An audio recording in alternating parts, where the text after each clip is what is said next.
up, YouTube? Gedris here. This is my match reaction to Nottingham Forest 2, Midtjylland 2. But we went through on penalties 3-0. And I was delighted by the performance by all the players who so-called B team. And I think it raises a lot of questions that I'm seeing people talk about that I've been talking about for a while. Some of these players in the first team, are they really playing for the badge?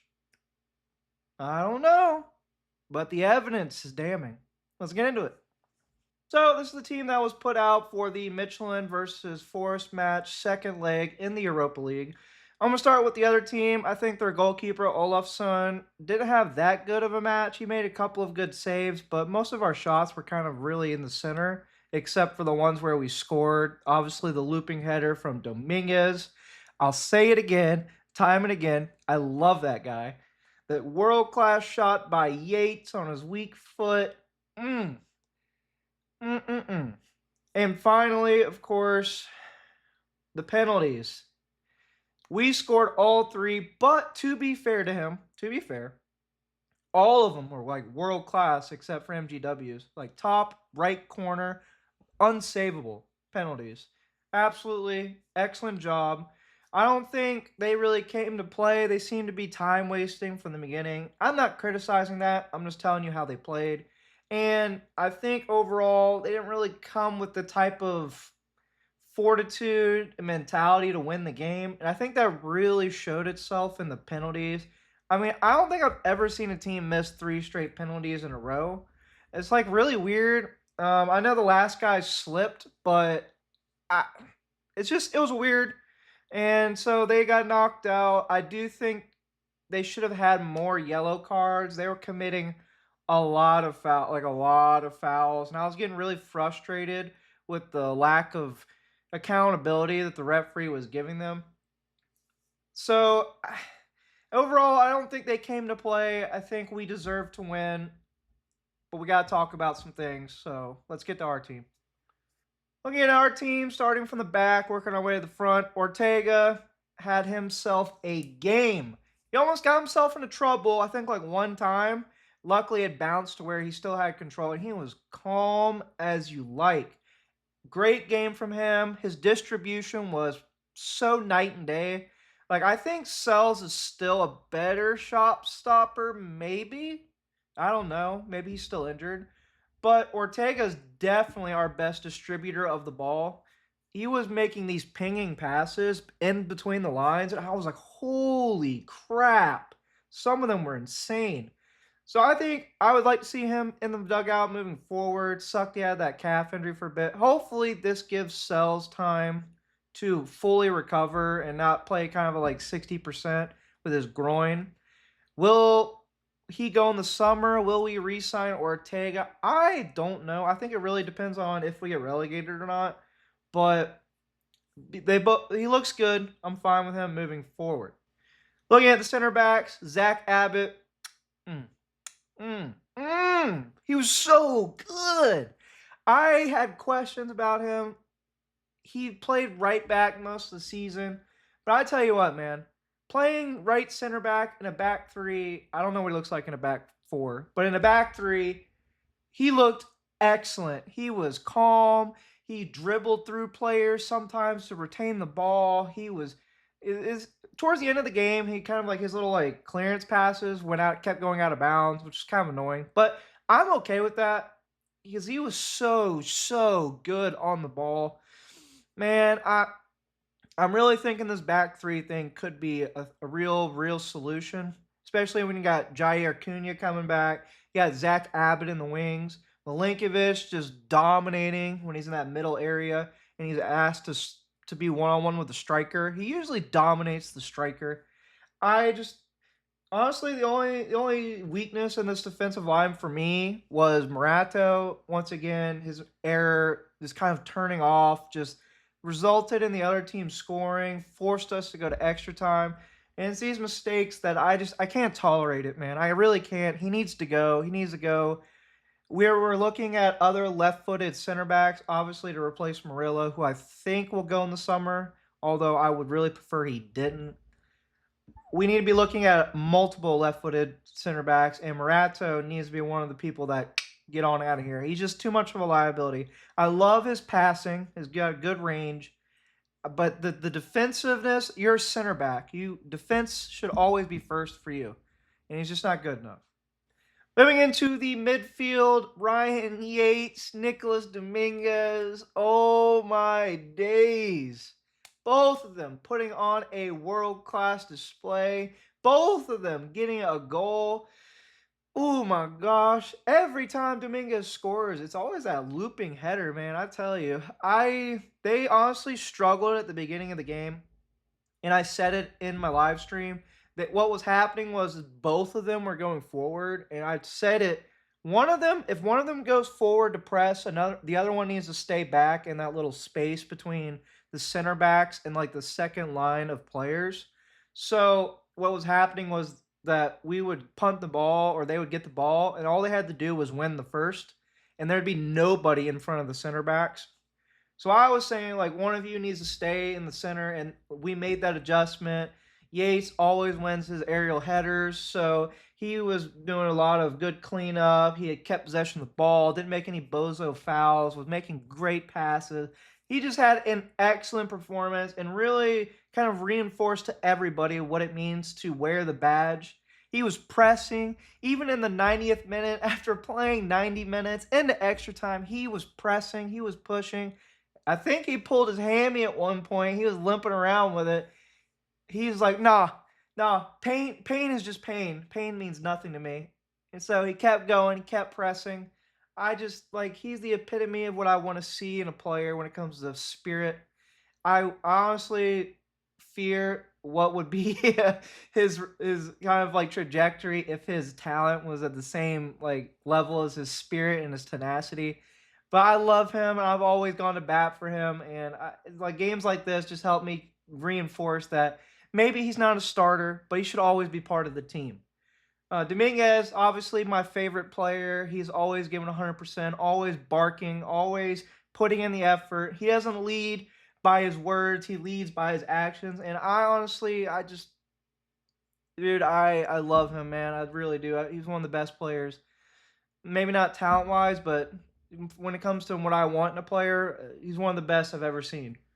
Moving on to the wing areas, Ndoye and Bakwa. Meh, kind of the most meh performances on the pitch. I do think they did what they're supposed to, though, when it comes to energy. They were part of the press. They were up top, pushing the players, really helped us dominate that first half. I'm really thankful to them. I don't want that to go unsaid. I'm thankful for the energy and the effort that they put in. I was complaining about Bakwa at some points during that match, but at the same time, he was putting in really good corner kicks. He was putting in really good free kicks. I honestly, with the effort they put in, great. Honestly, would like to see them start some more going forward. Obviously, not as wingers, but maybe as this kind of hybrid wingback position, because they do what I want a wingback should do. They press high, they're not scared, and they go and they attack the other team. Moving to the attacking mid position, the 10s, McAtee had himself a game. There were some times where I got a little irritated because he made some really dumb decisions, but overall, I think he provided a lot to the game. He held on to the ball, created opportunities, tried to score a goal, provided an assist. I just think he had a good game. He had a great game. This is the McAtee I was talking about in the Europa League, who can produce something, who can do something. Hutchinson, not so influential. I still think, though, he had the energy and the effort. He was there. The face cream didn't get in the way. He was able to press and help out. Whenever he was asked to defend, he would track back and defend. Him and Ndoye were kind of interchanging throughout the match. I really enjoyed the performance overall. And if I'm going to be completely frank, I kind of want this to be the team, maybe switch out Morato for Murillo, that finishes out the Europa League. Because to me, and I got a lot of flack for it, I've said it, and you saw it when they came on, Anderson and Morgan Gibbs White, they just, I don't know what it is. I said if it's not logical, it's illogical. So I think it's like their energy, their vibes. Like a team is a team. it's not about individual players. I've also said star players are not as important as the collective, as the chemistry of the team. I've said this multiple times. And I think that match really, really, really put a highlight on it.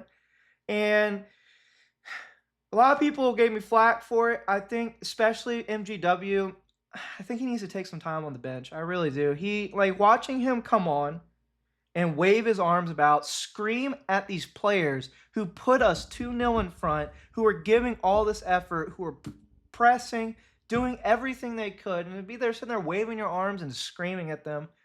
Like this was the most pissed off I've ever been at a play, like ever. And this includes the time Turner fucking missed the ball against Liverpool, like completely, and tried to swing at it.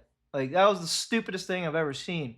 Like that was even more dumb than the Victor thing. But like seeing him do that and just watching all the players visibly just deflate with him on the pitch. I said it during the stream. I call him a cancer. I think that's really mean. But the intention behind my words, the way his energy is affecting the team, I think cannot be lost in translation. It is very, to me, parasitical. You cannot be coming on after 75 or was it 61 minutes, these players giving everything, putting us ahead, making us win the game, and be there fucking screaming and waving your arms. Like it's just so disrespectful. Like I was infuriated, and which is why I said the things I said. I probably didn't mean for it to come off as bad as it did, but the intention behind my words, I remain by. I do think there's a real serious issue with Morgan Gibbs White in this team.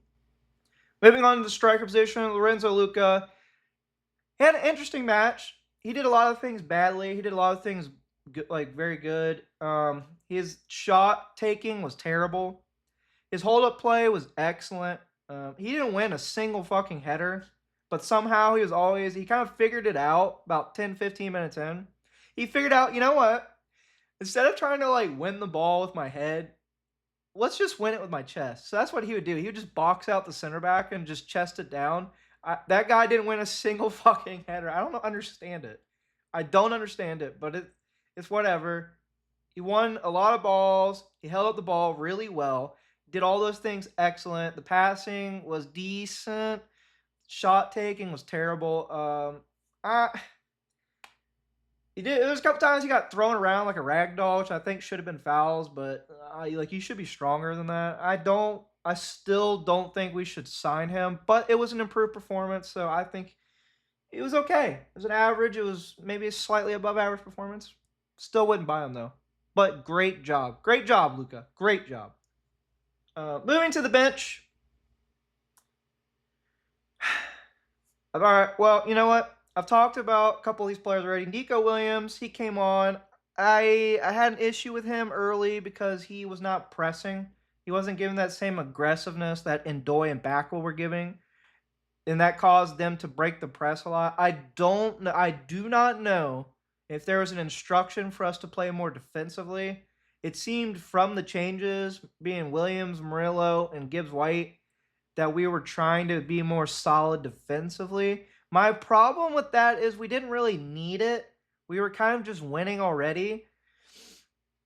So I don't know, but Nico Williams, he caused them to get out of the press a couple times just because he wasn't brave enough to follow through, to push up the pitch and press on their center back that like Backwell and Ndoye were doing.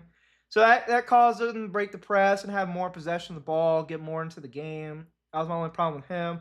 Murillo, I don't have any problems with him. I thought the yellow card was stupid and silly from the referee.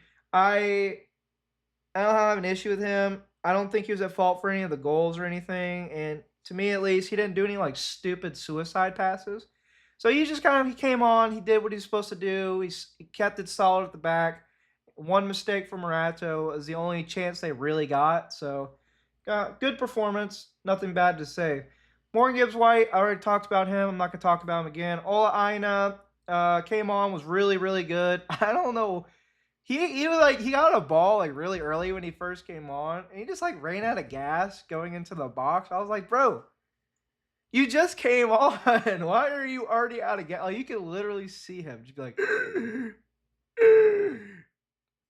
So He had a good performance to me, at least. He came on and affected the match in a positive way. And I think that he is a wingback slash like right midfielder, winger player more than a fullback. I just think his defensive awareness is highly questionable right now. So I would like seeing him in that role, and I think he affected the match in a positive way. Moving on to Elliot Anderson. Honestly, I think him and Morgan Gibbs White really affected the match when they came on in a negative way. He was very he held on to the ball, but the way he was positioning himself, the way he was kind of going up the pitch, it wasn't really positive. Like I said, I don't know if the instructions were to be less progressive and more defensive, but for me at least, like he just wasn't doing it for me. He hasn't been doing it for me for the last 2 months. And I think like this match really, like I've already said, I'm beating a dead horse here. Really calls into question these first team players. Ibrahim Sangare, he was all right. Won some really good balls, did some really good passes, had some excellent dribbles, lost the ball some stupid times, made some dumb passes. It was all right. It was an okay performance from him. He's okay. Moving on to Vitor Pereira, the head coach of Nottingham Forest Football Club. Honestly, I got nothing bad to say. He put on a full rotation, and there was a lot of people on X, who said that we were done, it was finished, it was over when they saw the team. And this team that he put out got us level and then ahead of Midtjylland in the Europa League tie. I don't know what it is about away. Apparently our away form is just really good and our home form is really shit. But I think a lot of people dissed on this team because it's not the first team. And now people are asking questions. Questions I've been wanting people to ask, that I've been talking about for a while. Now they're starting to ask the questions. Are these first team players really about it? Are they really, really fighting for the club? Are they really putting in the right energy and effort? Oh no, the questions are starting to surface, and I think these players who played such a good game are going to start seeing some more minutes, are going to start pushing for some starting spots, are going to start asking some questions, and that is what I want to see. Vitor Pereira had a great match. Again, I'm not sure what the instructions were for the players coming on, but he put out the right tactics, he put out the right setup, and he won us the match. What can you say? So, that wraps up my matchup. I will be doing the preview for the Tottenham game tomorrow. We will also be live streaming it and watching along. If you guys can, please leave a like and subscribe. Comment down below on this video. I'm not really one of the people that push for it, mostly because I don't want to monetize that much. I don't really care. I'm just here to talk shit and talk about what I want to talk about. But this team has a lot of questions now. And I think this team is better than what it's shown for the most of this season. And we're going to really start to see it here in the run-in, especially from players who want to play for the badge, who want to give their all for their club, and they're not looking to move on if we get relegated or at the end of the season. I want players on the pitch who want to put everything on the line and do everything they can for this club to stay up, to win and succeed. And I think questions have to be asked, and that is a solution that a lot of people are finally coming to. So, I'm excited for Tottenham. Come on, you Reds!